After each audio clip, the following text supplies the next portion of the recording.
You see that smoke rising up into the sky? That's what you're going to want to look for. It is an indicator that this camp is here. It's an indicator of other things too, like gang hideouts, other encounters, things of that nature. But this camp right here also throws up smoke. So watch for smoke. When you find a camp that looks just like this, there's going to be this little chest here. You'll be able to open it up, and inside it's going to have your pamphlet for your poison poppies moonshine. Okay, I'm going to have a map here in a moment. I'm going to show you all the spawn locations that are known where you can find this camp. But something to mention is this spawned for me 30 minutes after my previous moonshine activity. You can see at the bottom of the screen it says 5:39 local time for me.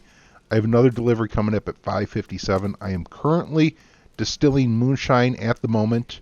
I have about 18 minutes until it's ready, which means I started it 30 minutes ago, and I started it right after my last delivery. So doing the math, we can determine that it was just over 30 minutes since my last delivery when this spawned for me. And this map right here, you can find following the link in the description over in the community tab on my YouTube channel. You'll be able to download that map there, use it yourself, find your spot. Good luck with that. I appreciate you coming in and taking a look. I'll catch y'all next time. If you're new, don't forget to hit that subscribe button. Until then, happy hunting and happy trails.